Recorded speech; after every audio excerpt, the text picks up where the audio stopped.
mirando un poco acerca de la neumatología, y en neumatología pues me llamó la atención mucho algunos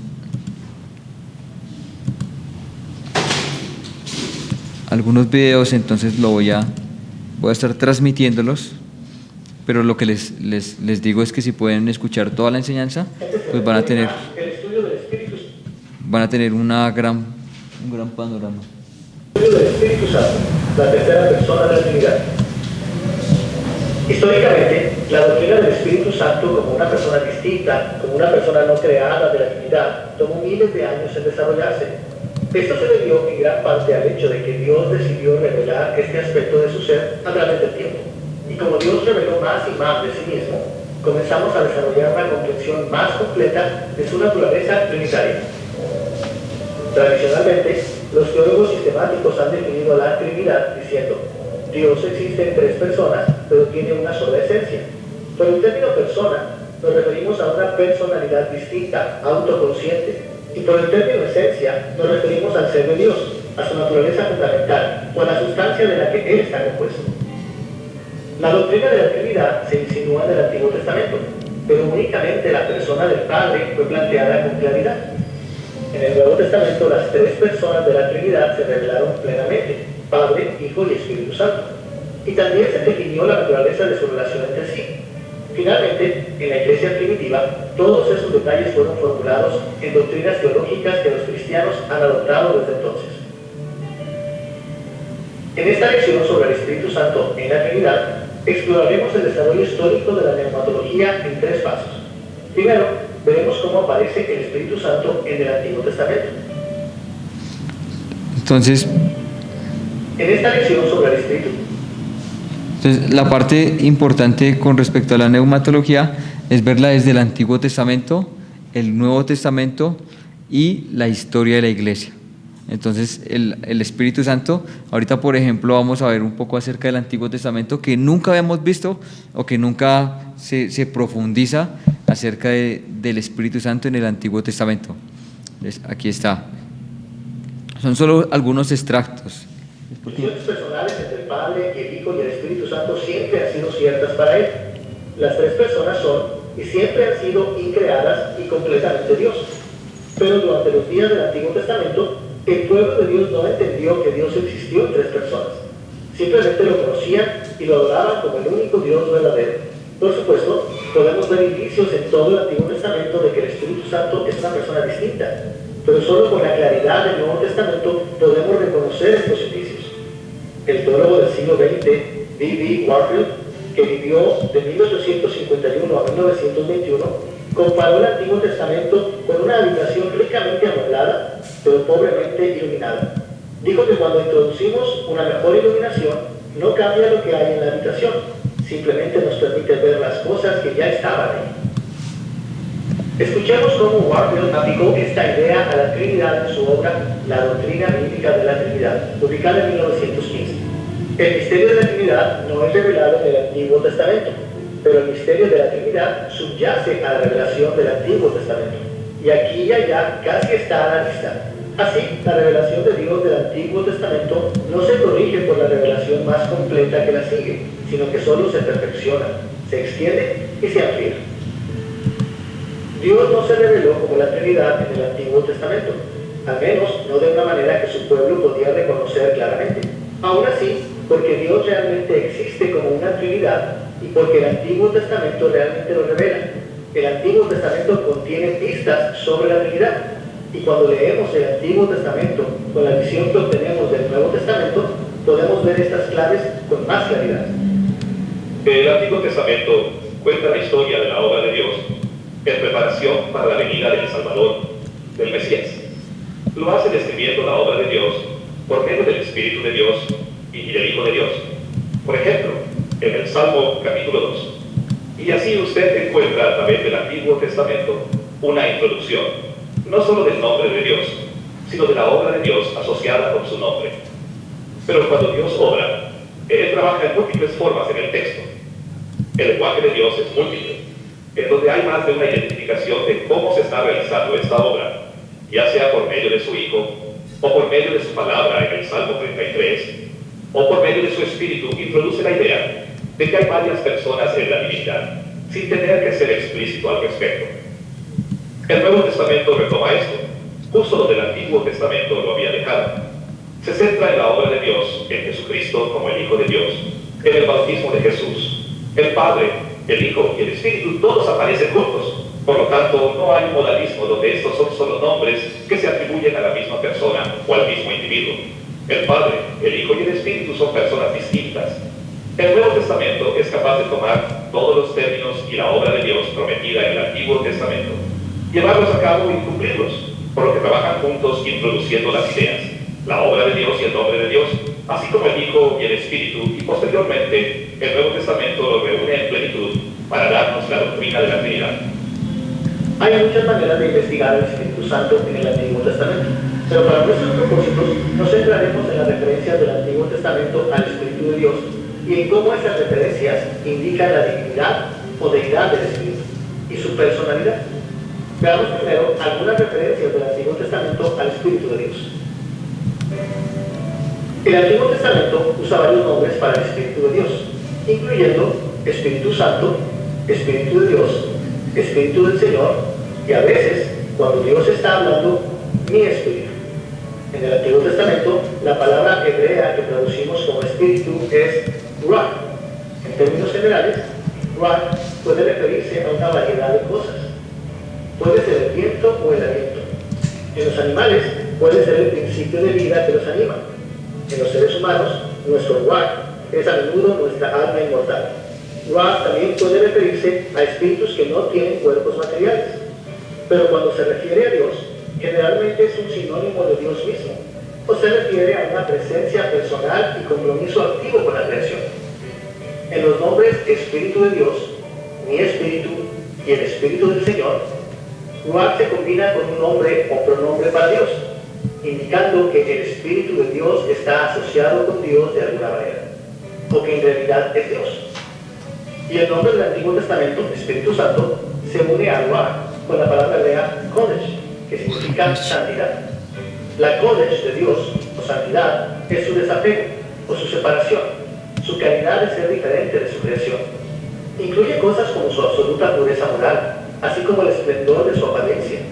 La misma palabra también se refleja en otros nombres para Dios, como el Santo, como vemos en lugares como 2 de Reyes capítulo 19 versículo 22, Isaías capítulo 30 versículos 11 al 15 y Oseas capítulo 11 versículos 9 al 12. Puede ser tentador para los cristianos pensar que estos nombres del Antiguo Testamento se refieren directamente a la tercera persona de la Trinidad, pero debemos recordar que Dios no explicó su existencia en 3 personas hasta el Nuevo Testamento. Así, en el Antiguo Testamento, estos nombres se refieren a Dios, sin distinguir claramente entre sus personas.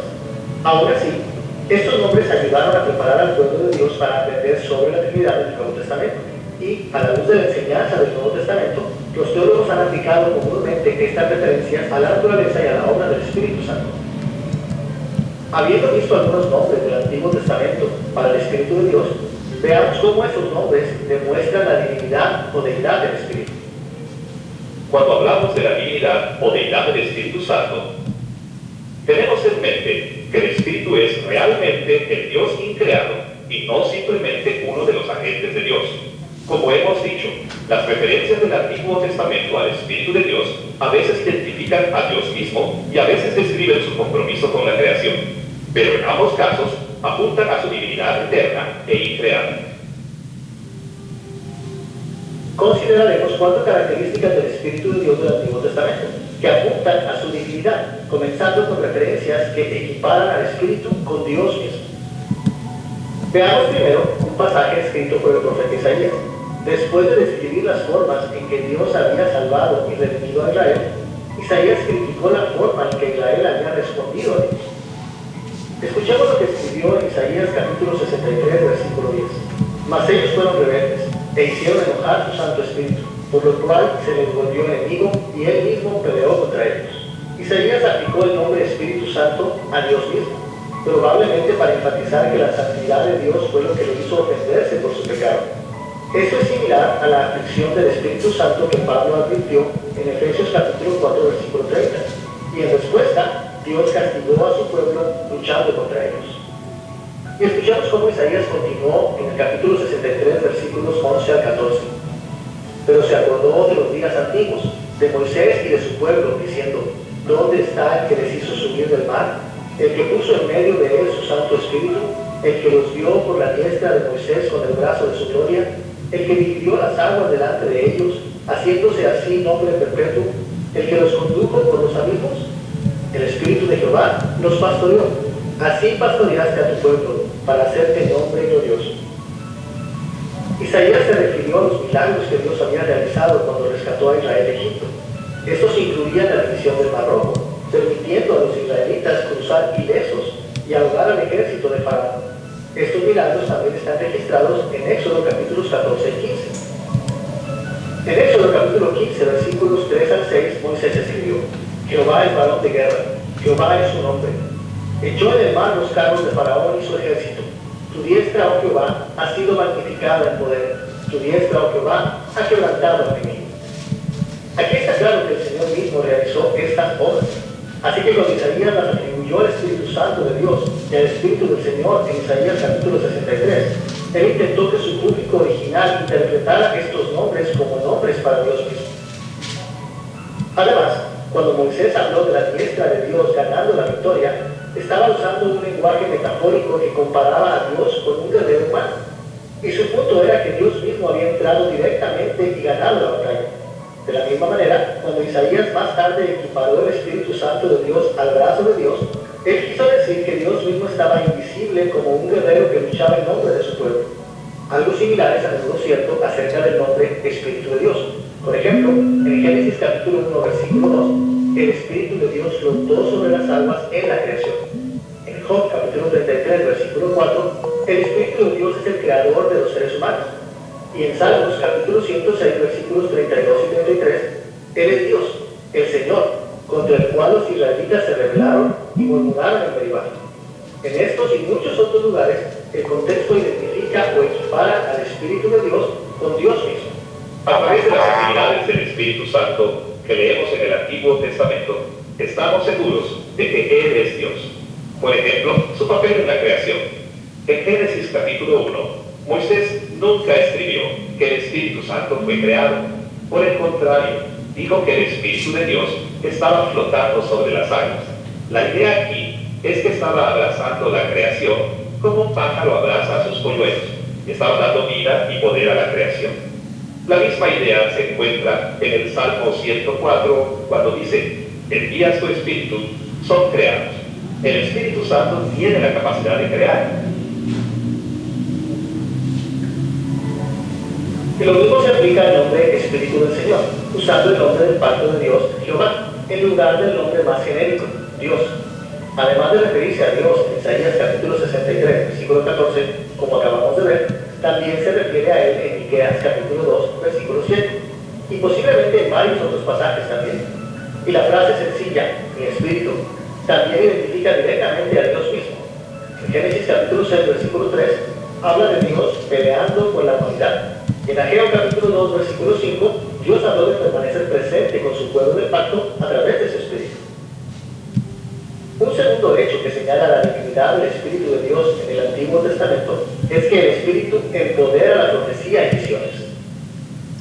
Cuando el Espíritu de Dios inspiró profecías y visiones del Antiguo Testamento, a menudo reveló el conocimiento que solo Dios podía poseer. Y él también delegó autoridad a los profetas para hablar en nombre de Dios. Y en algunos casos, el Espíritu de Dios incluso controló los espíritus de los profetas humanos de maneras espectaculares, muy similares al don de profecía del Espíritu Santo en el Nuevo Testamento. En todas estas situaciones, es razonable concluir que el Espíritu de Dios era realmente Dios mismo. La autoridad y el poder divino del Espíritu son demostrados de esta manera en 1 Samuel capítulo 19, versículos 20 a 24, donde Saúl y sus hombres recibieron temporalmente el don de la profecía. También es evidente en 2 de Crónicas capítulo 24, versículo 20, donde el profeta Zacarías estaba facultado para hablar las palabras de Dios en su nombre. Y también se manifiesta en Ezequiel capítulo 11, versículo 24, donde el Espíritu de Dios dio a Ezequiel una visión profética. Pero uno de los movimientos más dramáticos del Espíritu de Dios le sucedió al malvado profeta Balaam en el libro de Números. En Números capítulos 22 al 24, Balaam estaba dispuesto a maldecir a Israel en nombre de su enemigo Balac, rey de Moab. Pero Balaam admitió que solo podía maldecir a Israel si el Señor lo permitía. Y contrariamente a las intenciones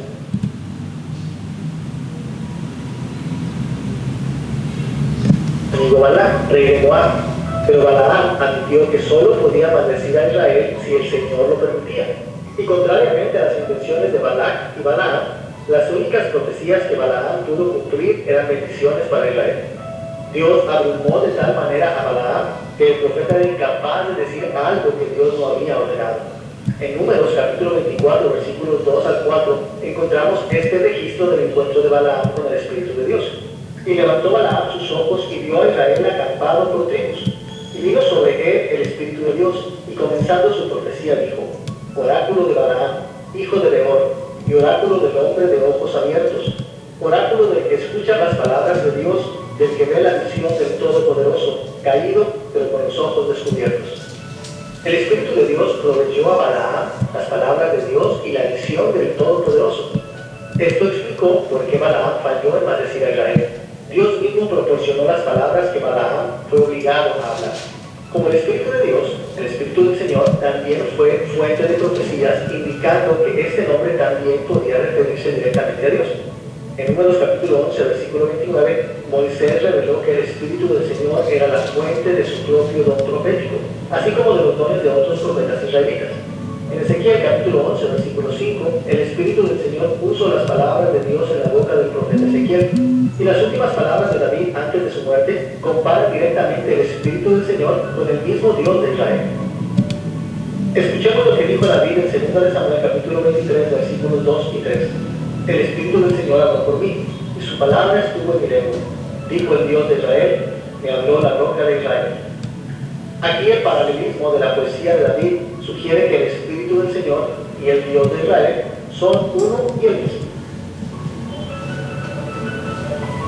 Finalmente, Dios mismo usó el nombre Mi Espíritu para describir el derramamiento del don espiritual de profecía sobre todo su pueblo durante los últimos días. En Joel capítulo 2, versículos 28 y 29, Dios dijo: derramaré mi espíritu sobre toda carne, y profetizarán vuestros hijos y vuestras hijas, vuestros ancianos soñarán sueños, y vuestros jóvenes darán visiones, y también sobre los siervos y sobre las siervas derramaré mi espíritu en aquellos días. En Hechos capítulo 2, versículos 1 a 29, el apóstol Pedro enseñó que esta profecía se cumplió cuando Dios derramó el Espíritu Santo en la iglesia en Pentecostés. En otras palabras, la referencia del Antiguo Testamento de Joel al Espíritu de Dios se refiere en última instancia a la persona del Espíritu Santo. Una vez más, esto no significa que la profecía de Joel declaró explícitamente la existencia de la tercera persona de la Trinidad, pero sí significa que el espíritu de la profecía de Joel no era otro que Dios mismo. La tercera característica del Antiguo Testamento que apunta a la divinidad o deidad del Espíritu de Dios es que Él impartió habilidad especial y conocimiento para seleccionar a los seres humanos. En el Antiguo Testamento, el Espíritu de Dios sobrenaturalmente dotó a ciertos seres humanos para que desempeñaran tareas ministeriales. Por ejemplo, en Éxodo capítulo 31, versículo 3, capítulo 35, versículo 31, Dios llenó a los artesanos Bezalel y Aholiab con su espíritu para que pudieran elaborar el tabernáculo y sus muebles. La idea era que Dios los bendecía personalmente con habilidades y conocimientos mejorados para asegurarse de que su trabajo le agradaría. Esto era particularmente importante porque, según Éxodo capítulo 25, versículos 9 y 40, los artesanos debían modelar el tabernáculo terrenal imitando al celestial.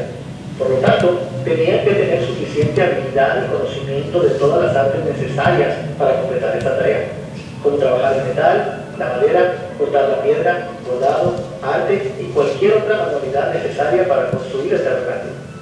Un paralelo a este tipo de dones se puede ver en los dones espirituales que el Espíritu Santo proveyó a la Iglesia en el Nuevo Testamento, como en Romanos capítulo 12, 1 Corintios capítulo 12 y Efesios capítulo 4. Y así como los dones son provistos por el Espíritu Santo divino en el Nuevo Testamento, también fueron provistos por el Espíritu divino de Dios en el Antiguo Testamento. La cuarta manera de ver la divinidad o deidad del Espíritu de Dios en el Antiguo Testamento está en la unción y empoderamiento del Espíritu de los reyes y otros líderes entre el pueblo del pacto de Dios. Cuando el Espíritu de Dios ungió reyes, actuó como soberano o gran emperador del pacto para delegar autoridad a un rey vasallo o sirviente. En la estructura del pacto, Dios mismo gobernó sobre todo, y él nombró reyes menores para gobernar porciones de su reino en su favor. Por lo tanto, Saúl y David eran reyes sobre Israel, la nación al servicio de Dios. Ellos gobernaban en nombre de Dios y estaban completamente bajo su autoridad. Por eso, en 1 de Crónicas, capítulo 29, versículo 23, se habla del trono de David como el trono del Señor. Así, cuando el Espíritu de Dios ungió reyes, estaba ejerciendo la autoridad que pertenecía a Dios mismo. Y esto indica que el Espíritu era Dios. La mayoría de las referencias del Antiguo Testamento a este tipo de unción y dones se refieren al Espíritu como el Espíritu del Señor, utilizando su nombre del pacto Jehová. Esto probablemente fue para enfatizar el carácter de la relación del pacto de estos oficios, los cuales reportaron directamente a Dios como su soberano. Un ejemplo de esto se puede encontrar en el traslado de esta unción del primer rey de Israel, Saúl, a su sucesor David. Como leemos en 1 Samuel capítulo 16, versículos 13 y 14, Samuel tomó el cuerno del aceite y lo ungió a David en medio de sus hermanos. Y desde aquel día en adelante el Espíritu de Jehová vino sobre David. El Espíritu de Jehová se apartó de Saúl. David recibió el Espíritu Santo cuando fue ungido como rey, aunque aún no había ascendido al trono de Israel. Del mismo modo, Saúl perdió la bendición sobrenatural y el don del Espíritu Santo, aunque todavía gobernaba como rey. Más tarde, después de que David pecó con Betsabé, David temió que le pudiera lo mismo. Así, en Salmo 51, versículo 11, pidió mantener el Espíritu Santo de Dios.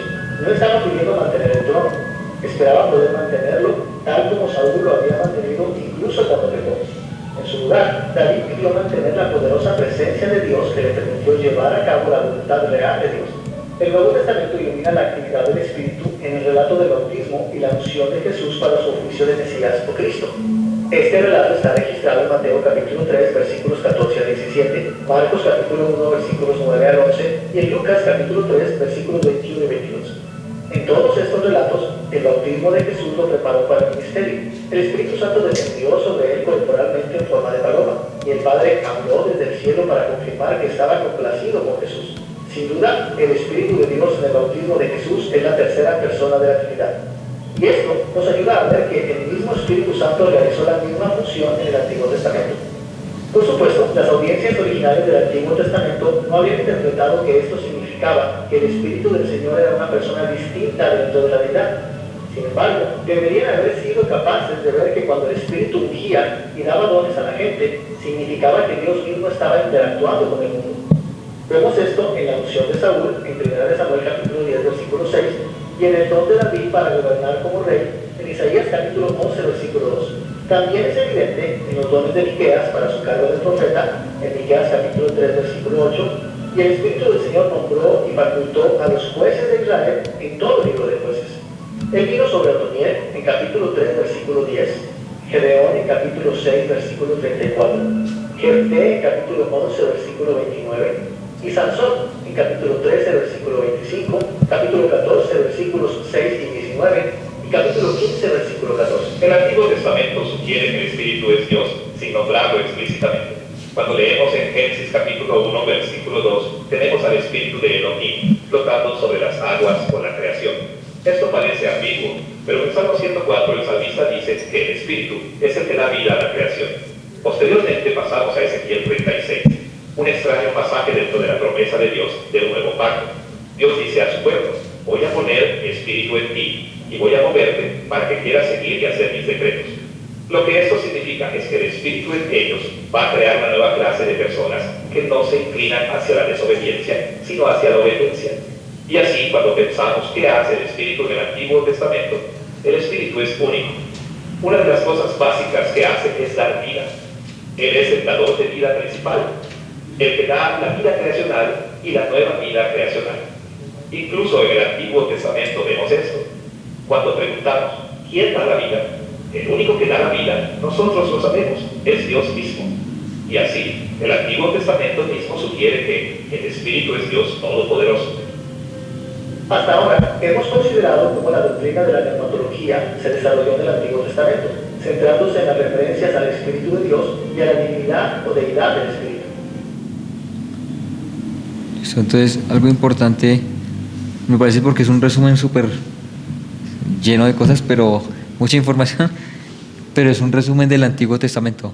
Si se dieron cuenta cómo a veces uno intenta, bueno, eso nosotros lo vimos la vez pasada cuando empezamos a ver la Trinidad, porque en la Trinidad lo primero que uno empieza a ver, o el método de estudio era primero hacer una inducción, para luego sacar una deducción. Y pues la inducción de todos los pasajes bíblicos del Antiguo Testamento nos muestran acerca de lo que habla el Antiguo Testamento del Espíritu del Señor, del Espíritu de Dios, cuando habla de mi Espíritu, pero cuando está hablando de eso, está hablando de Dios, o sea, en general. ¿Y por qué? Porque pues en ese momento no estaba mostrando acerca de las tres personas, ¿no? Sino solamente quería mostrar que Dios es uno. Y es algo que uno en estos momentos empieza, o poco a poco, cada vez que vamos mirando la Trinidad, porque en el Antiguo Testamento no está mostrándose tan explícitamente lo que el Señor Jesús viene a mostrar, es porque en ese momento quería el Señor primero acabar con todos el politeísmo que había en todos los lugares.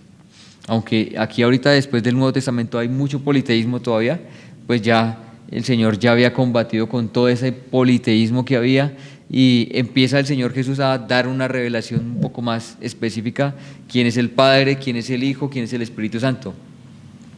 Y quien más va a empezar a hablar acerca de la obra del Espíritu Santo en el Nuevo Testamento, o quien va a empezar a hablar del Espíritu Santo, es el mismo Señor Jesucristo. O sea, quien va a dar un poco más de, no, es que el Espíritu Santo es esto, es el Consolador, y empieza a mostrar todo. Entonces, eso es lo que va a empezar a verse en la neumatología, y es importante entonces ver lo que dice del Antiguo Testamento. Entonces, es la primer parte que se necesita saber. ¿Qué dice el Señor en el Antiguo Testamento? Desde Génesis 1, versículo 2, aparece: y el Espíritu de Dios se movía sobre la faz de las aguas. Génesis 1:2 ya comienza a mostrarnos entonces la doctrina o acerca de quién es el Espíritu Santo.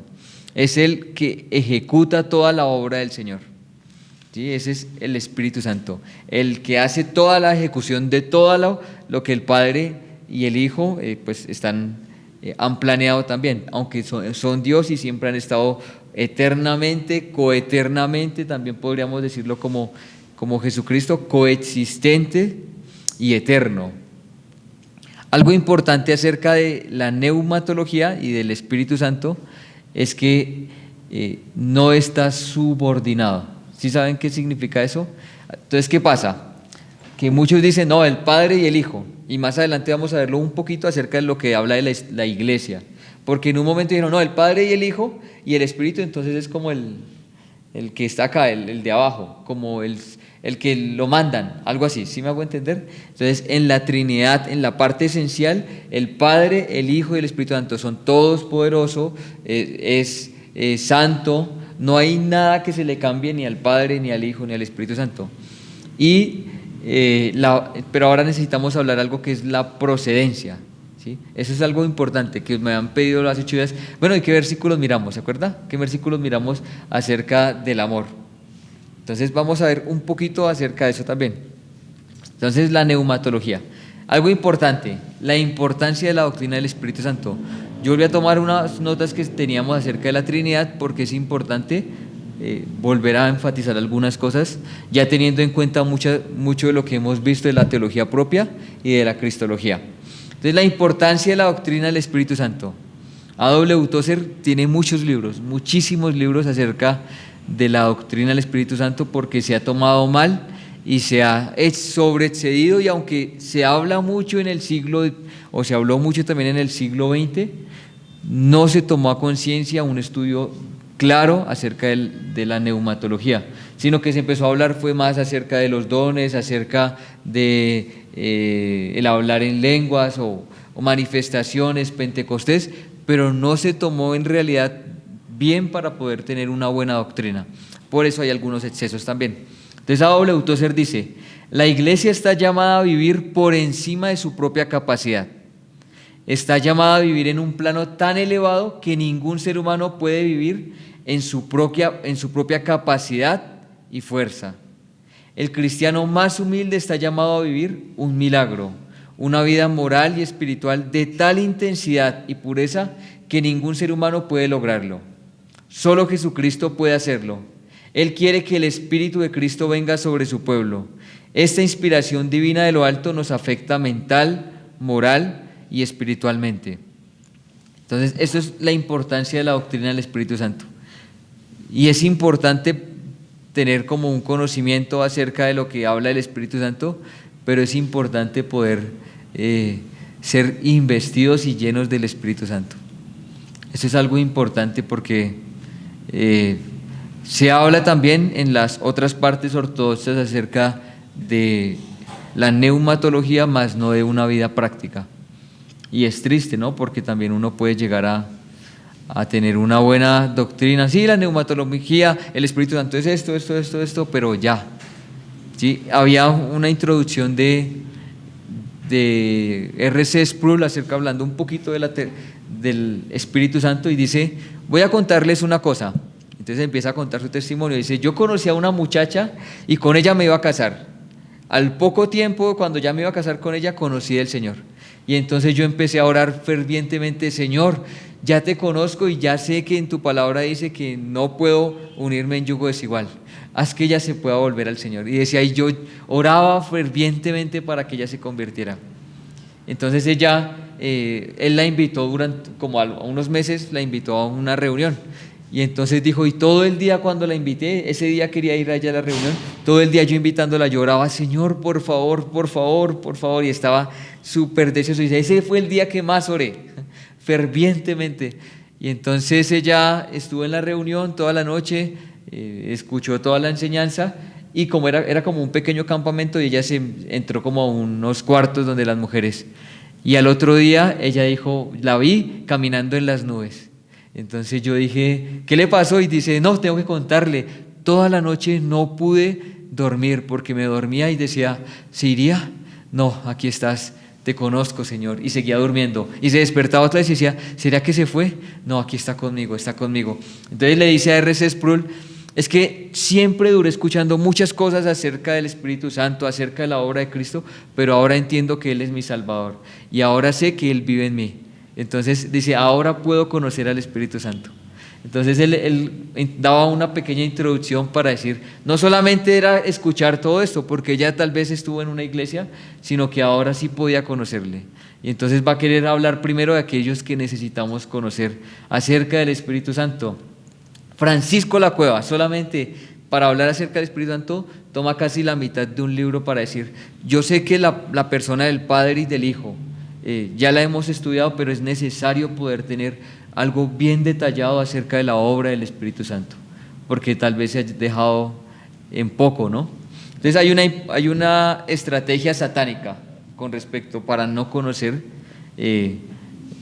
sobre el Espíritu Santo. Entonces A.W. Tozer también dice esto. Esto es una ilustración cruda, pero permíteme contarte lo que hicimos después de sembrar un campo de maíz cuando era joven en Pensilvania. A fin de proteger el campo de maíz de los cuervos, disparábamos un cuervo y lo colgábamos de las patas a la mitad del campo. Se suponía que esto ahuyentaba a todos los cuervos de los alrededores a kilómetros de distancia. Los cuervos se reunían y decían, miren, hay un campo de maíz, pero no se acerquen, he visto allí un cuervo muerto. Esa es la clase de lección que propone Satanás, y es exactamente lo que ha hecho. Ha tomado a algunos cristianos fanáticos y extravagantes de mirada salvaje que hacen lo indebido y los ha puesto en medio del campo de maíz de Dios. Y advierte, no se acerquen a esa doctrina sobre el Espíritu Santo, porque si lo hacen se volverán como esos fanáticos de ojos desorbitados. Puesto que ha habido una medida considerable de experiencias extrañas como esas, los hijos de Dios están atemorizados. Y tan pronto se empieza a hablar de ellos, salen en busca de refugio, dicen, no, eso no es para mí, he visto cuervos muertos allá afuera del campo. Entonces, tremenda enseñanza, ¿cierto? Entonces, hay una cosa que Satanás se empieza a poner, y pues porque ha habido una extravagancia es necesario, nos gustaría, y esto es lo que si el Señor nos permite, todo esto es una introducción para la escuela de la obra, ¿no? Para la escuela que se tiene pensado, si el Señor lo permite, más adelante, para tener un tiempo acerca de todos los temas. Son como un panorama nomás. Algunas frases importantes. Esta es la tragedia y la desgracia del momento. Descuidamos a la persona más importante que pueda existir en medio de nosotros, el Espíritu Santo de Dios. Y luego, para compensar su ausencia, tenemos que hacer algo que sustente nuestro propio espíritu. Permíteme recordarte que hay iglesias tan alejadas de las manos de Dios que si el Espíritu Santo las abandonara, no se percatarían de ello durante meses. Qué fuerte, ¿no? Y J.I. Parker, también hablando, dice: resulta extraordinario comprobar que quienes profesan ocuparse tanto de Cristo sepan tan poco sobre el Espíritu Santo y tengan tan poco interés en Él. Entonces es algo importante que necesitamos poder tener en cuenta, poder tener un buen estudio acerca de la obra del Espíritu Santo, el Espíritu Santo en el Antiguo Testamento, en el Nuevo Testamento, en la iglesia, en el creyente, todo lo que uno pueda entender y entenderlo seriamente, ¿no? Porque podríamos llegar también a un misticismo, que también ha habido un momento en donde se tomó como algo místico y se volvió ya solo algo espiritual, y que pues es bueno, así como lo hablaba aquellos cuerpos muertos, tener en cuenta y el Señor nos ayude a poder tener un poco de equilibrio, ¿no? Entonces, como ya lo dijimos la vez pasada, también volvemos, el Espíritu Santo es una persona, es la tercera persona de la Trinidad. Se habla de la tercera no porque esté subordinada o porque sea menor que alguna de las dos personas, sino porque ella tiene algo diferente de las otras dos personas, igual que el Hijo es diferente del Padre y del Espíritu Santo, y el Padre es diferente también del Hijo y del Espíritu Santo. Entonces no son las mismas personalidades unidas o algo así, sino que cada una tiene una función. Cuando se encuentra un poco más o se entiende acerca de las personas, es cuando ya se ve las características o cómo el trabajo de cada uno se hace, ¿sí? Y pues se ve en la creación, se ve en la parte de la redención, en la parte de la resurrección, regeneración. Todo lo podemos encontrar con la obra diferente. Entonces el Espíritu Santo es una persona. Entonces eso es algo importante. En Génesis 6:3 dice: no contenderá más mi espíritu con el espíritu del hombre, ¿cierto? Entonces ahí encontramos que puede contender. En el Salmo 139 dice: ¿cómo huiré de tu presencia?, ¿cierto? O sea que se puede huir de la presencia.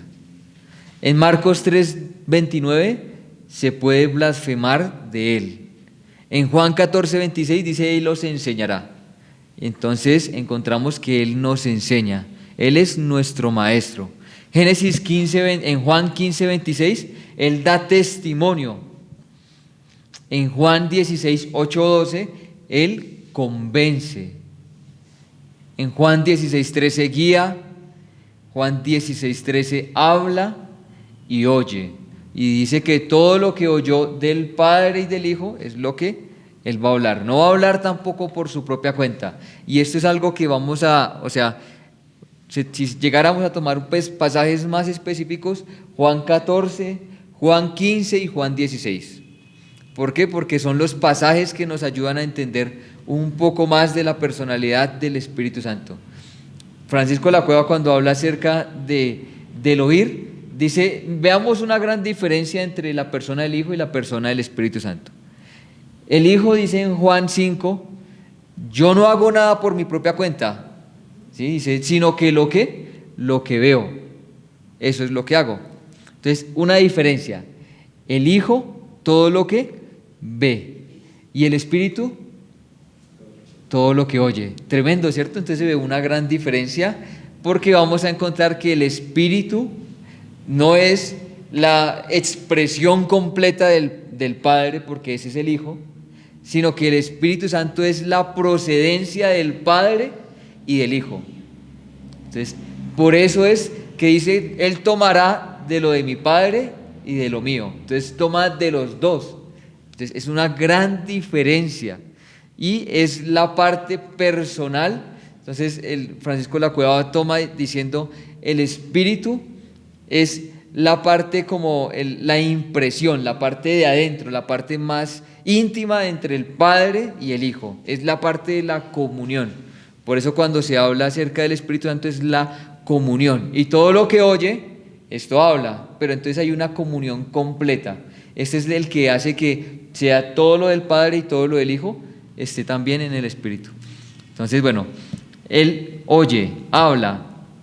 En Hechos 5, 3, 4 se le puede mentir, y a una fuerza como algunos tomaban no se le podría mentir, sino que es una persona. Hechos 8, 29, Él habla. En el 13:2 dice habla también, y aún dice apartadme. O sea, no solamente en Hechos 13 habló, sino que Él tomó como su propia voluntad, dijo apartadme a Saulo y a Bernabé. Entonces Él mismo tiene también una voluntad, y Él habla en persona, personal, en primera persona, ¿sí? Él habla en primera persona también. En Hechos 15, 28 se pone de acuerdo. Cuando tienen que hacer la carta, el concilio, que el primer concilio, dice, y con el Espíritu Santo se pusieron de acuerdo, nos hemos puesto de acuerdo. ¿Sí? Se pone de acuerdo. En Romanos 8, 26 intercede. Conoce nuestras debilidades, sabe que no sabemos cómo orar ni nada, pero Él intercede por todos nosotros, con gemidos indecibles. Escudriña y conoce, en 1 Corintios 2, 10 y 11. No solamente escudriña, dice, ¿quién podrá escudriñar a Dios? Solamente el Espíritu de Dios. Y en 1 Corintios 12, 4, da, reparte. Vemos su voluntad también ahí. En Efesios 4:30 se entristece. Y todo eso se puede atribuir solamente a una persona. No se le puede atribuir a una fuerza, a un viento, a un efecto sobrenatural o a algo que pasa de vez en cuando.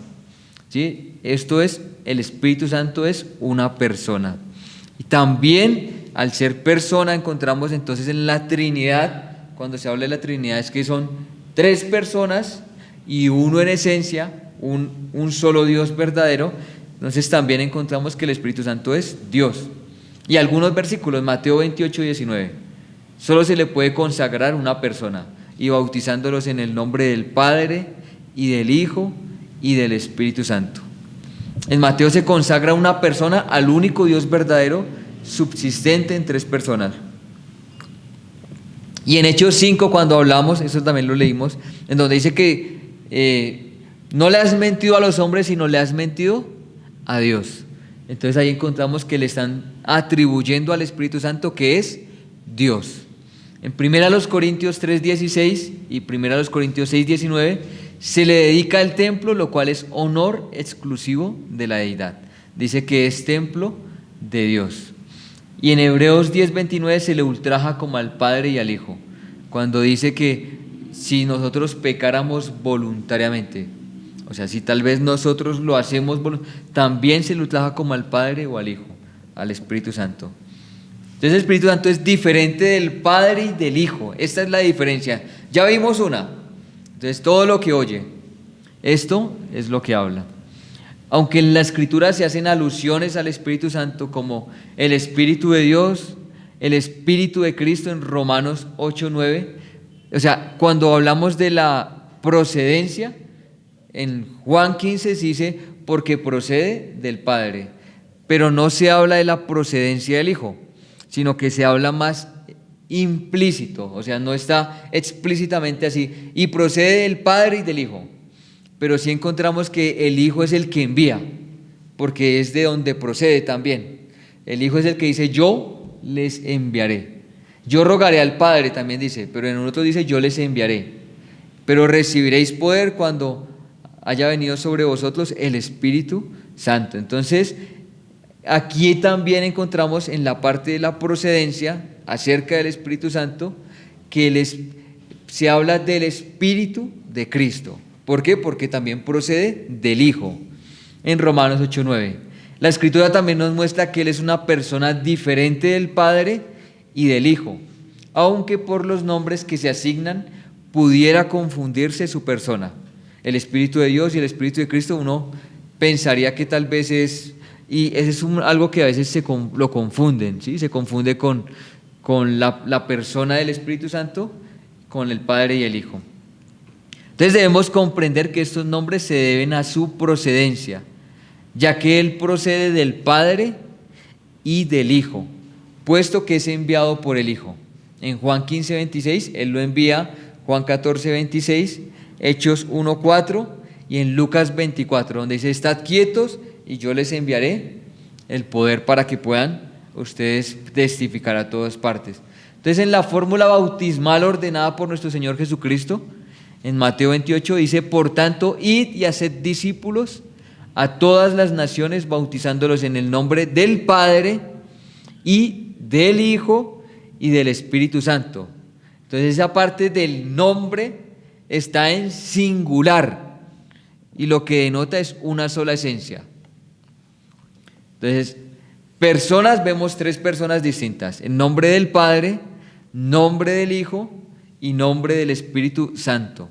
Entonces, son distintas dentro de la única esencia divina. Y el versículo no dice bautizándolos en el nombre del Padre y del Hijo y la energía, y la fuerza y el viento, porque pues como se toma algunos, entonces el versículo lo que denota es como una persona dentro de la unidad divina, con la misma majestad que el Padre y el Hijo. Entonces esa es la parte del Espíritu Santo diferente, es una persona diferente. Y la procedencia, cuando se habla de procedencia, es porque han habido grandes debates en la historia de la iglesia, o grandes peleas. Se dividió la iglesia oriental y occidental acerca de la obra del Espíritu Santo. O sea, acerca también de la persona del Espíritu, porque unos dijeron, procede del Padre. Y más adelante dijeron, no, también procede del Padre y del Hijo. Entonces, ahí hubo una división. Los de la occidental, o sea, la parte de hacia allá de Europa, hacia esa parte, dijeron que procede del Padre y del Hijo. Y los de la parte oriental, que son los ortodoxos, la parte de los rusos, dijeron que procede del Padre. Entonces, vamos a ver un poquito acerca de esa procedencia. El Espíritu Santo procede del Padre y del Hijo como de un solo y único principio, ya que todo lo que es del Padre es también del Hijo. Y estos versículos, si quieres, los leemos un momento porque eso nos ayuda a entender un poco más. Juan 16, 13 y 15. 13 al 15. Pero cuando venga el Espíritu de verdad, Él os guiará a toda la verdad, porque no hablará por su propia cuenta, sino que hablará todo lo que oyere y os hará saber las cosas que habrán de venir. Él me glorificará, porque tomará de lo mío y os lo hará saber. Todo lo que tiene el Padre es mío, por eso dije que tomará de lo mío y os lo hará saber. Entonces, todo lo que tiene el Padre es mío, por eso digo que todo lo mío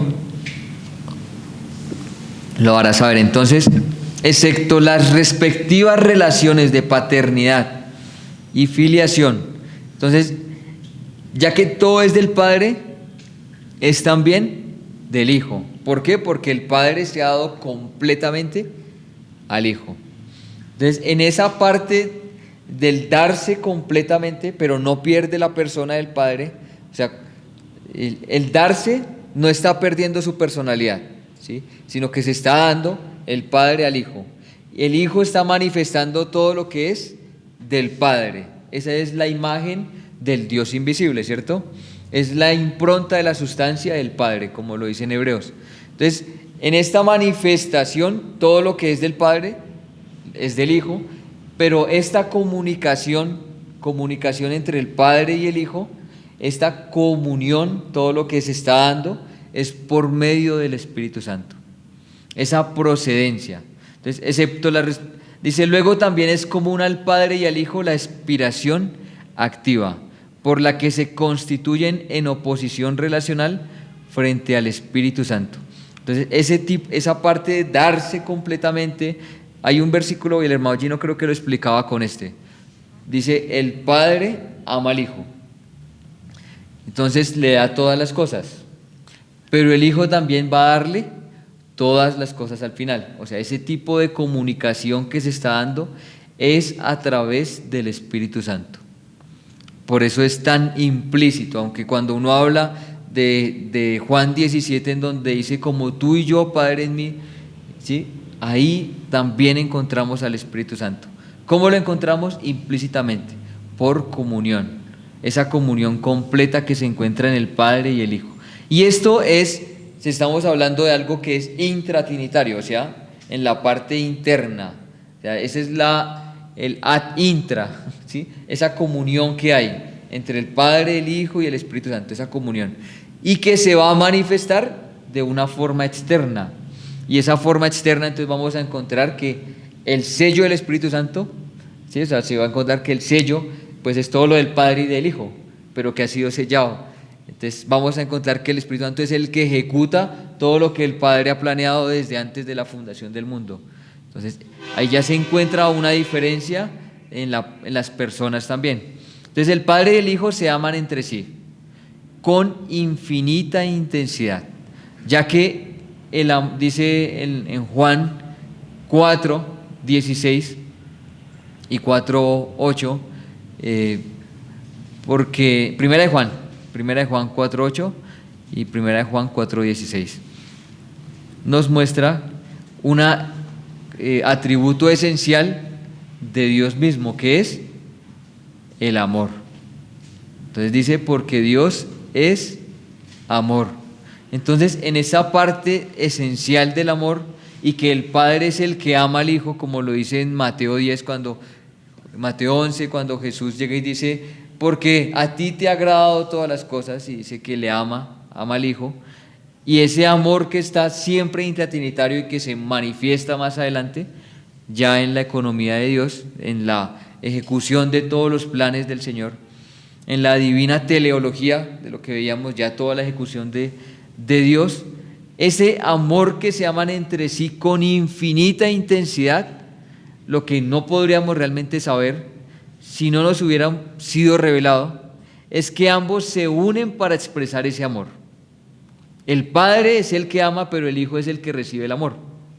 Entonces, es una fórmula que se toma implícita, o sea, explícitamente no vamos a encontrar ningún versículo solamente un versículo acerca del amor en el Espíritu Santo, que es Romanos 5:5, en donde dice que el Espíritu de Dios ha sido derramado en nuestros corazones por el Espíritu Santo que nos ha sido dado. Entonces, en esa intensidad, o sea, no vamos a encontrar otro explícito, pero esa intensidad de que el Padre ama al Hijo y el Hijo hace toda la voluntad porque ama al Padre, como en Juan 14 dice que pues el que me ama es el que hace la voluntad, ¿cierto? Entonces está ahí ese amor infinito que no podríamos realmente ni siquiera saber si no hubiera sido revelado. Es que ambos se unen para expresar ese amor, y que esa expresión de ese amor es una tercera persona divina. Es darle todo al Padre y el Hijo recibir todo del Padre y dárselo también al Padre. O sea, esa comunión que se está dando es la expresión de la tercera persona de la divinidad. Entonces, en el Hijo, el Padre manifiesta el conocimiento que tiene de sí. Entonces, hay una parte que el hermano Francisco La Cueva hablaba. En el Hijo es la expresión completa, o sea, toda la parte intelectual, todo el conocimiento, el autoconocimiento de Él, es quien expresa el Hijo, ¿cierto? Que es el Logos, que es lo que encontramos como el Logos. Entonces, es todo lo que tiene el conocimiento de sí. En el Espíritu Santo, el Padre y el Hijo manifiestan su mutuo amor. Esa es la parte de la tercera persona de la divinidad. Todo lo que expresa, lo que manifiesta su mutuo amor. Por ser ese amor infinito, su expresión no puede ser menos. El amor infinito no puede expresarse de una forma que no le sea adecuada.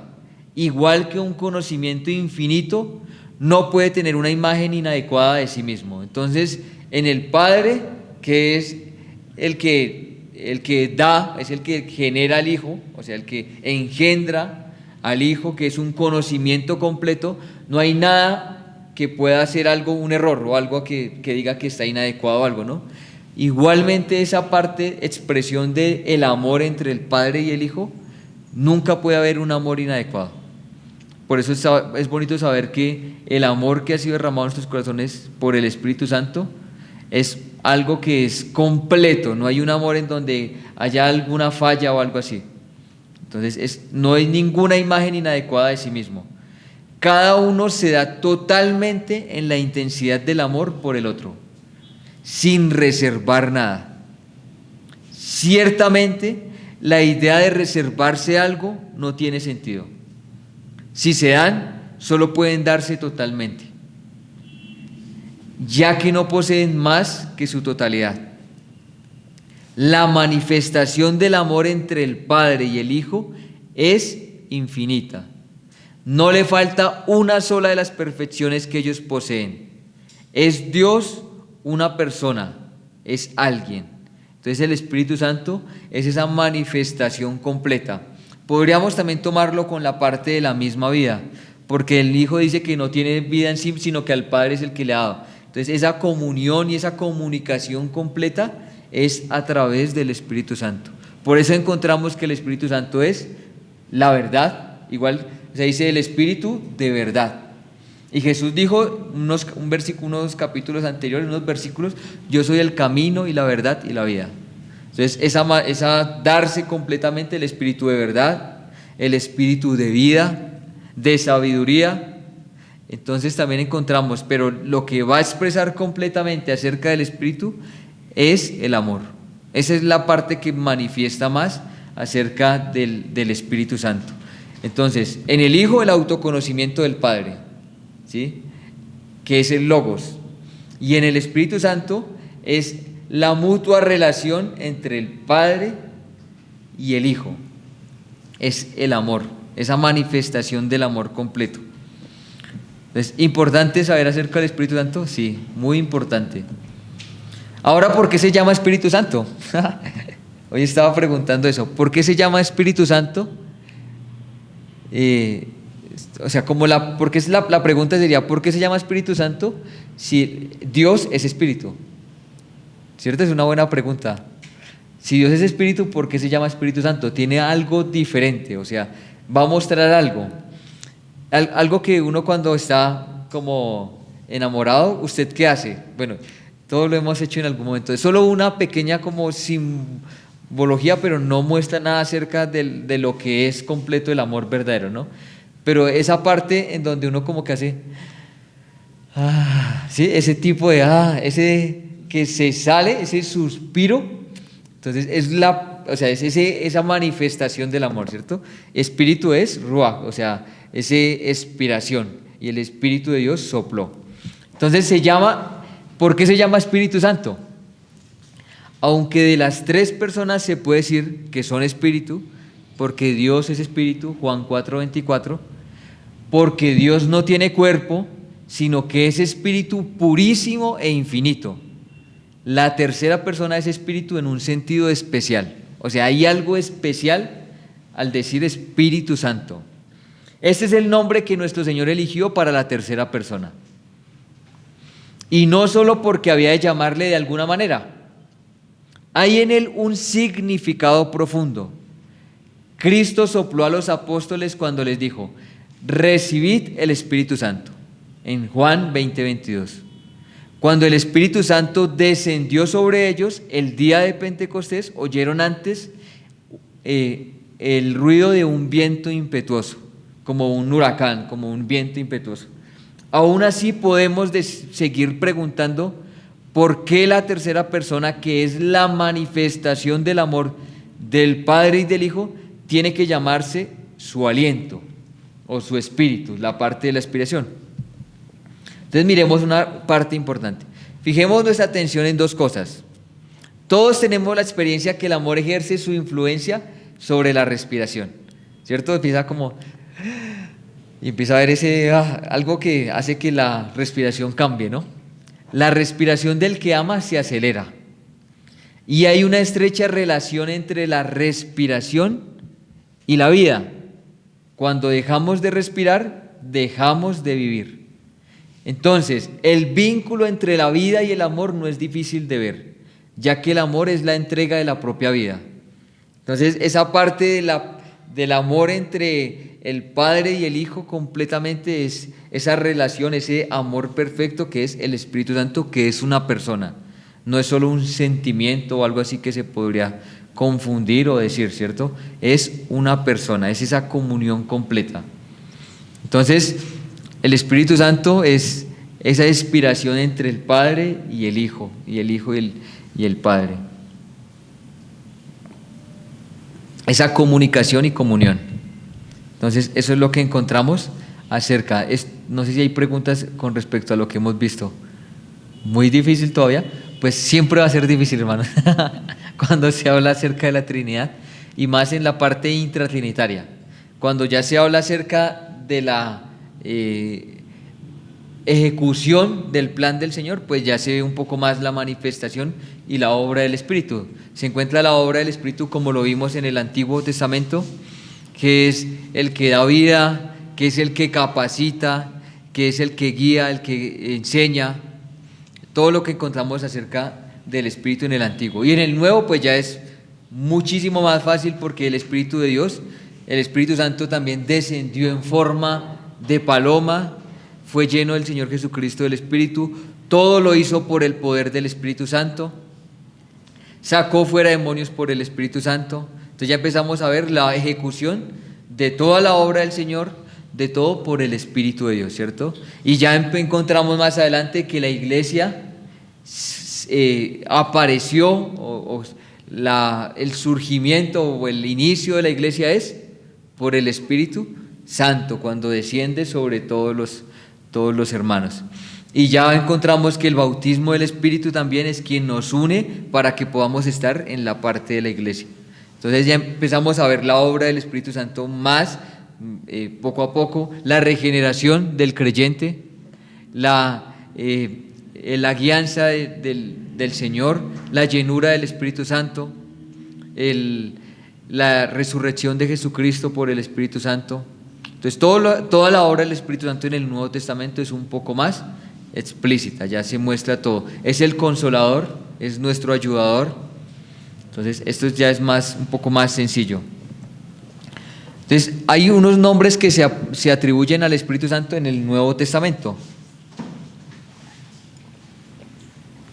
Entonces en el Nuevo Testamento encontramos algunos nombres, como el autor de la Escritura. Es el que inspiró la palabra del Señor. Entonces en 2 de Pedro y 1 Timoteo, la Biblia es inspirada literalmente, respirada por Dios, guiada por el mismo Señor. O sea, dice que inspiró a los santos profetas, o sea, los estuvo guiando para toda la parte de la inspiración de la palabra del Señor. Y todo fue por el Espíritu Santo, la tercera persona de la Trinidad. El Espíritu movió a los autores de los 66 libros para escribir exactamente lo que Él inspiraba dentro de sus corazones y mentes. Al igual que un barco se desplaza a través del agua mediante el viento en sus velas, así también los escritores bíblicos fueron impulsados por el Espíritu Santo, fueron guiados completamente por el Espíritu Santo. Una obra entonces ya del Espíritu. El Consolador, el Consejero y el Abogado, que lo encontramos también en Isaías, en Juan 14:16, Juan 15, y son traducciones de la palabra griega paráclitos, que eso es lo que significa, el que está ayudándole al lado de uno, el paráclitos. Y paráclito, que también se encuentra pues ya en el griego, ¿no? Para el Espíritu Santo. Cuando Jesús se fue, sus discípulos estaban muy angustiados porque habían perdido su reconfortante presencia. Él prometió enviarles al Espíritu de consolación, consejo y guía, para que aquellos que pertenecen a Cristo, el Espíritu también da testimonio a nuestro espíritu de que somos de Él y por tanto nos asegura la salvación. Entonces encontramos hartas obras del Espíritu Santo y nombres que el Señor también nos da de lo que Él hace, ¿cierto? También convence de pecado, el Espíritu Santo. Entonces, aplicar las verdades de Dios a la mente misma de las personas para convencerlas, mediante justos y suficientes argumentos que son pecadores. Él hace esto a través de convicción a nuestros corazones de que no somos dignos de estar ante un Dios santo, que necesitamos su justificación y que el juicio es seguro y vendrá un día sobre todos los hombres. Aquellos que niegan estas verdades se rebelan contra la convicción del Espíritu Santo. Entonces ahí encontramos que también convence de pecado, que es las arras, también lo vemos en Efesios, que es la garantía y es el sello. Entonces el Espíritu Santo es el sello de Dios sobre su pueblo, su derecho sobre nosotros como su propiedad, el regalo del Espíritu a los creyentes, es el depósito inicial de nuestra herencia celestial que Cristo prometió y aseguró para nosotros en la cruz. Por haber sido sellados por el Espíritu, estamos seguros de nuestra salvación y nadie puede romper el sello de Dios. Entonces encontramos muchas obras acerca de la obra del Espíritu. Sé que hay muchísimas y sería bueno poder como tener así un mayor panorama acerca de la obra del Espíritu, pero bueno, encontramos otras que también nos pueden ayudar. La guía, el Espíritu Santo es nuestro guía, nuestro enseñador, nuestro ayudador. El Espíritu guió a los escritores para escribir la verdad. También promete guiar a los creyentes para conocer y entender esa verdad. Dice que Él os guiará a toda verdad. En realidad, si vemos cada parte de lo que el Espíritu Santo hace, uno podría dejar de confiar en sí mismo, ¿no? Porque ese es el problema de nosotros, que no confiamos todo en la obra del Señor. Y mire, el Señor nos guía a toda verdad, nuestro ayudador, nuestro consolador.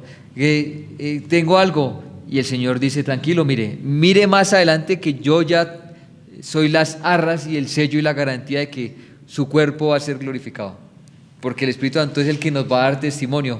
Y dice, tranquilo, ya son las arras, ya aquí en adelante ya el Señor va a hacer el resto también, ¿no? Entonces, la verdad de Dios es locura para el mundo, y aquellos que pertenecemos a Cristo tenemos al Espíritu morando en nosotros, quien nos guía hacia todo lo que necesitamos conocer respecto a los asuntos espirituales. Aquellos que no pertenecen a Cristo no tienen al intérprete que los guíe para conocer y entender la palabra de Dios, porque ésta debe ser discernida espiritualmente. Entonces también debe ser discernida espiritualmente. Bueno, y tenemos algunas otras. Es intercesor. Uno de los aspectos más alentadores y reconfortantes del Espíritu Santo en su ministerio de intercesión a nombre de los que Él habita, debido a que muchas veces no sabemos cómo orar cuando nos acercamos a Dios. El Espíritu intercede y ora por nosotros. Él interpreta nuestros gemidos, y por lo que cuando nos sentimos oprimidos o abrumados por los afanes de la vida, Él está con nosotros para asistirnos mientras nos apoya ante el trono de la gracia. Entonces encontramos muchísimas cosas de lo que es el Espíritu Santo, que también mora en nosotros. Se revela el Espíritu Santo, es el Espíritu de vida, es nuestro Maestro.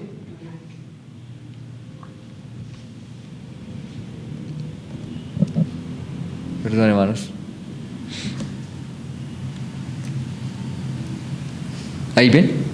Nuestro Maestro, en Juan 14:26, dice que os enseñará.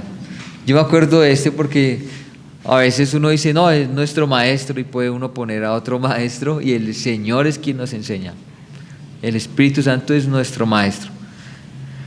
Jesús prometió que el Espíritu les enseñaría y les recordaría a sus discípulos todas las cosas. Yo me acuerdo que siempre uno cuando está, digamos, por ejemplo, una vez me decían, es que usted se la pasa memorizando versículos. Yo decía, yo no hago eso siempre, pero en el momento adecuado, y todos lo hemos visto, cuando el Espíritu Santo nos recuerda ese versículo especial. Y uno dice, wow, yo ni siquiera lo había tomado, ni me lo sabía. ¿Sí? Y a veces dicen algunos, yo no sé el pasaje ni el versículo, pero sé que está en esta parte. Y lo recitan a veces. Porque Él nos recordaría todas las cosas. Cuando Jesús dijo que no se preocuparan por lo que habría que decir, es porque el Espíritu Santo también iba a ayudarnos en ese momento, a guiarnos y a recordarnos todas las cosas. Y como recordarnos significa que las hemos leído por lo menos, que las hemos estudiado. Porque si no, yo no leo la Biblia. ¿Por qué? Porque tengo al Espíritu Santo y en la Biblia dice que Juan, pero vosotros recibisteis la unción del Santo y no tenéis necesidad de que nadie os enseñe. Entonces ya no necesito aprender nada. Y si tengo que irme a presentar a alguien, pues el Espíritu Santo dice que me va a recordar todas las cosas.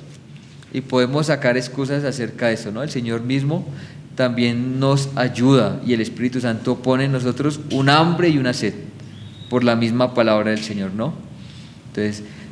Entonces también encontramos esto. El Espíritu dice que celosamente nos anhela a nosotros. Entonces también nos recuerda todas las cosas. Él había dicho mientras estaba con ellos, Él dijo que nos las recordarías. Los escritores del Nuevo Testamento fueron movidos por el Espíritu para recordar y entender las instrucciones que Jesús dio para la formación y organización de la iglesia, las doctrinas relativas a Él mismo, los pasos para llevar una vida santa y la revelación de las cosas por venir. Entonces el Espíritu Santo es nuestro maestro, también es nuestro testigo, es llamado testigo porque Él verifica y da testimonio del hecho de que somos hijos de Dios, que Jesús y los discípulos que realizaron milagros fueron enviados por Dios y que los libros de la Biblia son divinamente inspirados. Además, al otorgar los dones del Espíritu a los creyentes, Él nos da testimonio a nosotros y al mundo de que pertenecemos a Dios.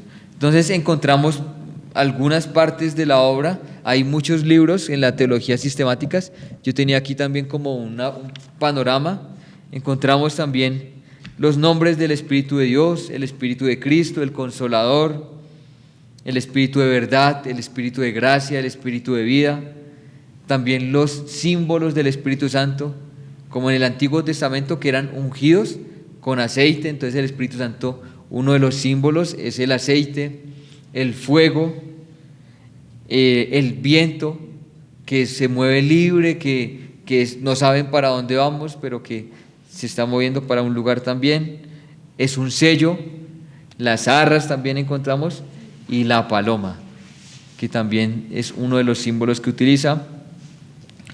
Vemos al Espíritu Santo en el Antiguo Testamento, el Espíritu Santo en Cristo. Vemos entonces el nacimiento de Jesús, dice que fue engendrado por el Espíritu Santo, el bautismo, el ministerio, que todo fue hecho por el Espíritu Santo, la crucifixión, también por el Espíritu Santo se ofreció el Espíritu eterno, la resurrección, que el Espíritu de Dios vivifica vuestros cuerpos, la ascensión, el Espíritu Santo, cuando Jesús está arriba, es glorificado y el Espíritu Santo también desciende. Todo esto lo encontramos acerca de la obra del Espíritu, en la vida del creyente también lo encontramos, y los dones del Espíritu Santo. Es que para echar una cuña, Jair hizo como 5 enseñanzas o un poquito más no me acuerdo cuántas enseñanzas acerca de la neumatología, hablando también un panorama acerca del Espíritu Santo. Y el Espíritu Santo en la iglesia, que también encontramos acerca del Espíritu Santo cuando descendió, la llenura del Espíritu Santo, el ministerio del Espíritu Santo, cómo administra, cómo la predicación, la oración, todas las cosas que el Espíritu Santo también ha realizado. Entonces todo esto lo encontramos en la obra del Espíritu. Y yo quería dejarles algo importante, es un poco de la obra del Espíritu Santo o de la neumatología en la historia de la iglesia, que me parece muy importante. Voy a dejarlo aquí.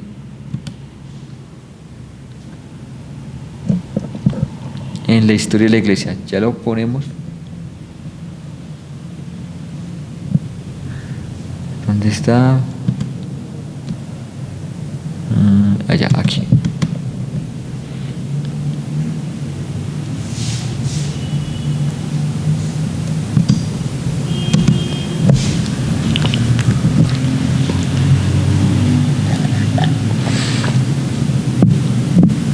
Los credos bautismales locales que datan del año 200 después de Cristo. Estos eran credos que se esperaba que los nuevos creyentes afirmaran cuando fueran bautizados. Algunos relatos antiguos indican que cuando una persona era bautizada, se esperaba que él proporcionara tres afirmaciones: una relacionada con el Padre, una con el Hijo y otra con el Espíritu Santo. Y el credo de los apóstoles se estructura alrededor de estas afirmaciones. Como tal, coloca litúrgicamente al Espíritu Santo en el mismo nivel que el Padre y el Hijo. Y lo hace porque refleja la creencia de la iglesia primitiva de que el Espíritu Santo es una tercera persona distinta dentro de la deidad no creada, en un nivel igual al Padre y al Hijo. Además, dentro de la estructura del credo de los apóstoles, las diversas obras de cada persona de la Trinidad se enumeran bajo su nombre. Así, se dice que el Padre es el creador del cielo y la tierra. En cuanto al Hijo, el credo enumera su concepción, nacimiento, muerte, sepultura, resurrección, ascensión y regreso futuro. Y el Espíritu Santo es mencionado como el responsable de la Iglesia y para la aplicación de la salvación a los creyentes. El credo de los apóstoles señala al Espíritu Santo como miembro pleno de la Trinidad. La forma del credo de los apóstoles es innegablemente trinitaria. Creemos en Dios el Padre, creador del cielo y la tierra. Creemos en Jesucristo, su único Hijo, nuestro Señor, que fue concebido por el Espíritu Santo. Creemos en el Espíritu Santo, en la Santa Iglesia Católica, en la comunión de los santos, y así sucesivamente. La forma trinitaria es muy clara y dice un poco sobre el papel primordial que desempeñan cada una de las tres personas: el Padre, creador del cielo y la tierra; el Hijo, que nació de la Virgen María, creció y murió como el sacrificio por el pecado en la cruz; y el Espíritu Santo, cuyo papel se manifiesta ahora en la Iglesia: la comunión de los santos, el perdón de los pecados y la obra en el cuerpo de Cristo hoy. A pesar de que el credo de los apóstoles señalaba tanto la divinidad o deidad completa del Espíritu como su plena personalidad, todavía no proporcionaba una definición clara de la doctrina de la Trinidad. Contenía todos los elementos correctos, pero no produjo el vocabulario que la Iglesia finalmente llegó a abrazar. Como resultado, la gente podría decir que afirmaban el lenguaje del credo, incluso si no estaban de acuerdo que el Espíritu era una tercera persona distinta en un nivel igual con el Padre y el Hijo. Habiendo mencionado cómo el credo de los apóstoles refleja el desarrollo de la pneumatología en la historia de la Iglesia, consideraremos las etapas iniciales de la doctrina trinitaria formalizada. La existencia de Dios como la Trinidad es altamente misteriosa. Está mucho más allá de nuestra experiencia y nos cuesta pensar en ello, y mucho más hablar de ello. Así que, para que la Iglesia primitiva discutiera sus creencias acerca de Dios, les fue útil encontrar formas consistentes de hablar de él. Y gran parte del trabajo de la Iglesia primitiva en esta área se benefició del trabajo del antiguo teólogo Tertuliano. Tertuliano era un escritor cristiano prolífico que vivió alrededor de los años 155 al 230 después de Cristo. Utilizó y popularizó el término latino Trinitas como una forma de referirse a las enseñanzas bíblicas de que Dios existe como Padre, Hijo y Espíritu Santo. Trinitas puede traducirse tres o triada, pero cuando se refiere a la divinidad, lo traducimos como Trinidad. Tertuliano también usó la palabra latina persona, que se traduce persona, para referirse a las distintas personas del Padre, Hijo y Espíritu Santo. Y utilizó el latín substantia, que significa sustancia o esencia, para referirse al ser de Dios, que el Padre, el Hijo y el Espíritu Santo comparten en común. Esta es la razón por la cual la definición tradicional de Trinidad dice: Dios tiene tres personas, pero solo una esencia. Por supuesto, la Iglesia no alcanzó esta comprensión de la Trinidad sin dificultad, y en las conversaciones que condujeron a esta definición, el Espíritu Santo estaba a menudo en el centro del debate. Había algunos, como el teólogo del siglo IV Eustacio de Sebaste, que erróneamente creían que el Espíritu Santo no era el Dios autoexistente, ni tampoco un ser creado. E incluso los credos de la Iglesia no proporcionaron muchos detalles que se esperaban que todos los cristianos afirmaran. Por ejemplo, el credo de los apóstoles simplemente dijo: yo creo en el Espíritu Santo. Y el original credo niceno, escrito en el año 325 después de Cristo por el primer concilio de Nicea, simplemente dijo: creemos en el Espíritu Santo. Como resultado de esta falta de claridad, hubo muchos argumentos sobre los detalles de la doctrina trinitaria. De hecho, se puso tan mal que durante el reinado del emperador romano Constancio II, y durante un corto tiempo después de su muerte, muchos en la iglesia realmente rechazaron el trinitarianismo, al menos en la forma en que lo conocemos hoy. El segundo consejo de Sirmio en el año 351 después de Cristo y el tercer concilio de Sirmio en el año 357 después de Cristo afirmaron lo que se ha llamado la herejía ariana. Esta enseñanza niega la plena pertenencia del Hijo a la divinidad y niega que el Hijo fuera de la misma esencia o sustancia que el Padre. En este punto de la historia, muchas partes de la Iglesia rechazaron ampliamente la misma doctrina trinitaria que habían aceptado previamente como bíblica. Ahora que hemos considerado la neumatología en la historia de la Iglesia, desde el credo de los apóstoles hasta la formalización inicial de la doctrina trinitaria, volvamos nuestra atención al credo niceno. Como ya hemos mencionado, el original credo niceno, escrito en el año 325 después de Cristo, dijo muy poco acerca del Espíritu Santo, pero a la luz de las controversias que surgieron, se celebró otro concilio para debatir y resolver las cuestiones sobre la Trinidad. En el año 381 después de Cristo, se reunió el primer concilio de Constantinopla. Rechazaron las herejías arianas y defendieron el entendimiento niceno de la Trinidad. También revisaron y expandieron el credo niceno para que ya no pudiera ser afirmado por arianos y otros que negaban la existencia eterna de Dios como tres personas distintas e increadas en una esencia. Con respecto al Espíritu Santo, el credo niceno se expandió para decir: creemos en el Espíritu Santo, Señor y dador de vida, que procede del Padre y del Hijo, que con el Padre y el Hijo recibe una misma adoración y gloria, y que habló con los profetas. Esta versión del credo también es conocido como el credo niceno constantinopolitano, esto con el fin de distinguirlo del credo niceno original. Es probable que este mayor énfasis en el Espíritu Santo fue motivado, al menos en parte, por la obra de Basilio de Cesarea, quien vivió alrededor del año 330 a 379 después de Cristo. El libro de Basilio, titulado El Espíritu Santo, o El Espíritu Santo, tuvo una gran influencia en refutar las creencias de personas como Eustacio, que se negó a reconocer la deidad completa del Espíritu Santo. Basilio también señaló que como el Espíritu Santo era Dios, merecía ser adorado. Las referencias amplias al Espíritu en el credo niceno constituían una forma de adoración desde que el credo se convirtió en parte de la liturgia de la Iglesia, pero también ayudaron a dirigir a la Iglesia de manera más amplia para centrarse en la adoración del Espíritu en el resto de su liturgia y oraciones. Hubo una interesante disputa sobre la adoración del Espíritu Santo en el siglo IV. En su libro sobre el Espíritu Santo, Basilio de Cesarea nos dice que hubo dos liturgias que fueron usadas en su iglesia. La primera liturgia fue la alabanza al Padre a través del Hijo en el Espíritu. Una segunda liturgia fue la alabanza al Padre con el Hijo junto con el Espíritu. Algunos que tenían una orientación arriana objetaron a esta liturgia porque realmente no creyeron que el Espíritu Santo era divino. Pero si, como nos enseña la Escritura, tenemos buenas razones para creer que el Espíritu Santo es divino, entonces es apropiado que le expresemos adoración, doxología y alabemos su verdadera naturaleza. Hasta ahora, hemos considerado el desarrollo de la neumatología en la historia de la Iglesia primitiva en términos del credo de los apóstoles, formalizando la doctrina trinitaria y el credo niceno. Ahora vamos a abordar la distinción entre la ontología y la economía de la Trinidad. A medida que la historia de la Iglesia avanzaba, los teólogos finalmente llegaron a entender la Trinidad desde dos perspectivas diferentes. Comenzaron a hablar tanto de la Trinidad ontológica como de la Trinidad económica. La palabra ontológica se refiere al ser y a la existencia. Así, el término teológico Trinidad ontológica tiene que ver con la existencia del Padre, Hijo y Espíritu Santo dentro de la Trinidad. Desde esta perspectiva, el Espíritu Santo es igual en poder y gloria al Padre y al Hijo, y comparte con ellos todos los atributos divinos de Dios.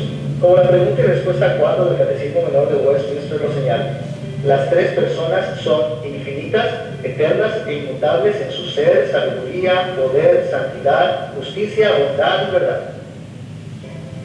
Recordarán que la versión niceno-constantinopolitana del credo niceno dice: creemos en el Espíritu Santo, Señor y dador de vida, que procede del Padre. La Iglesia Occidental posteriormente expandió la versión latina de este credo para añadir la palabra filioque, que significa y el Hijo, al final de esta frase. Por lo tanto, la mayoría de las iglesias en Occidente ahora usan una versión que dice que el Espíritu Santo procede del Padre y del Hijo. Algunos teólogos han entendido que la procedencia del Espíritu Santo es ontológica, es decir, creen que la personalidad del Espíritu es eternamente exhalada del Padre o del Padre y del Hijo. Pero otros han entendido la procedencia del Espíritu como una función de la Trinidad económica. El término teológico, Trinidad económica, se refiere a cómo el Padre, el Hijo y el Espíritu Santo interactúan entre sí, especialmente en lo que se refiere a la creación. Desde esta perspectiva, cada uno tiene diferentes roles y responsabilidades, e incluso una diferente autoridad. Muchas partes de la Escritura sugieren que el Espíritu Santo sirve voluntariamente al Padre y al Hijo. Por ejemplo, fue enviado o dado por el Padre y el Hijo. La Escritura enseña esto en pasajes como Lucas capítulo 11, versículo 13, Juan capítulo 14, versículo 26, y capítulo 15, versículo 26, y Hechos capítulo 2, versículo 33. Y cuando Él viene, el Espíritu obedece al Padre y al Hijo, haciendo la obra que le han enviado a hacer.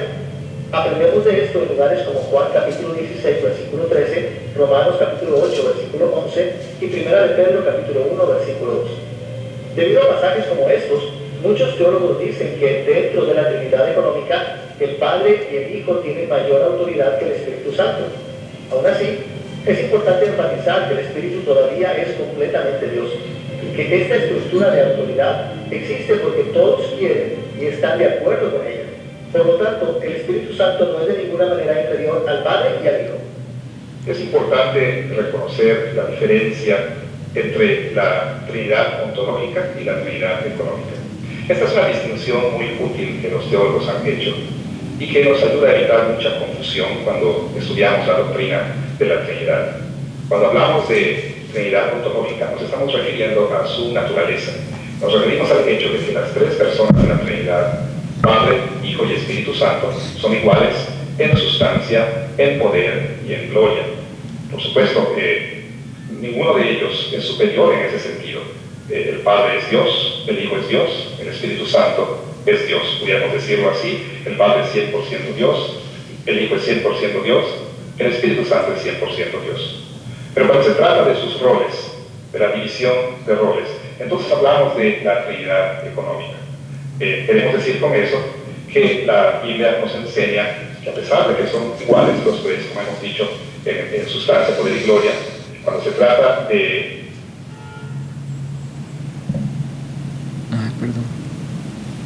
doctrina de la Trinidad, Hijo y Espíritu Santo son iguales en sustancia, en poder y en gloria.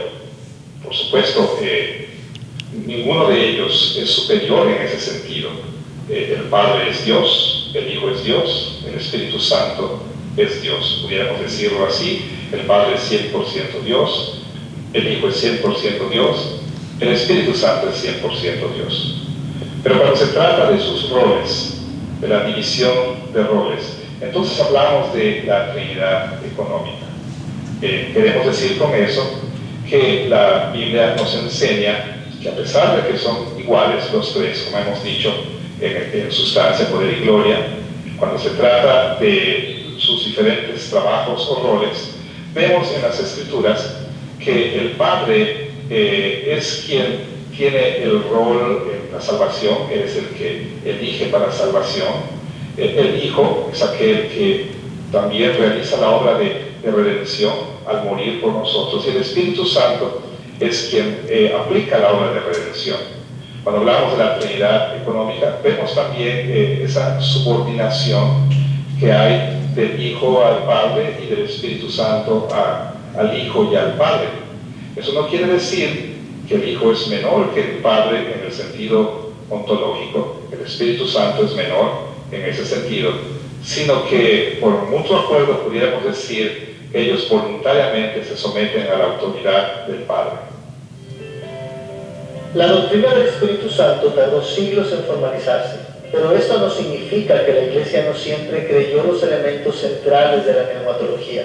Después de todo, la Iglesia en todas las edades ha abrazado las Escrituras, y las Escrituras claramente enseñan que el Espíritu Santo es una persona completamente divina, un miembro igual de la deidad. Más bien, la formalización de la neumatología sucedió en etapas y generalmente en respuesta a la herejía. Los teólogos se dieron cuenta de que necesitaban proporcionar más detalles y comunicarse más claramente a fin de evitar que otros caigan en el error. Y estas formulaciones han resistido la prueba del tiempo. A través de los siglos, casi todas las ramas de la Iglesia han afirmado las mismas creencias sobre el papel del Espíritu Santo en la Trinidad. En esta lección sobre el Espíritu Santo en la Trinidad, Listo, entonces ya es algo que solamente quería mostrar un poco acerca, rápida historia de la Iglesia, pero también aparecieron grandes herejías en contra del Espíritu Santo, negaron la procedencia del Hijo, algunos negaron la persona del Hijo. Entonces, importante es encontrar la parte de la doctrina, por ejemplo, la Trinidad, entonces el modalismo, que creían que el Espíritu Santo ni Jesús eran personas, sino que eran solo modos, el arrianismo, en donde dijeron que el Espíritu Santo es una fuerza, y grandes herejías, y por medio de las herejías y el combatirlas, pues empezaron a establecerse ya como una, nosotros lo veíamos en Prolegómenos, una parte que era el dogma, por mirar toda la parte ya de la palabra del Señor. Y ya de ahí, pues la organización de las Escrituras, pues vemos la teología sistemática, que ya está todo sistematizado, y por eso encontramos la neumatología. Pero es grandes cosas para encontrar, para ver, para estudiar acerca de la neumatología. Entonces, pues son como un panorama súper rápido de todo lo que uno puede ver en la neumatología. Y pues bueno, no sé si hay preguntas ahí o algo más para añadir. ¿No, Augusto?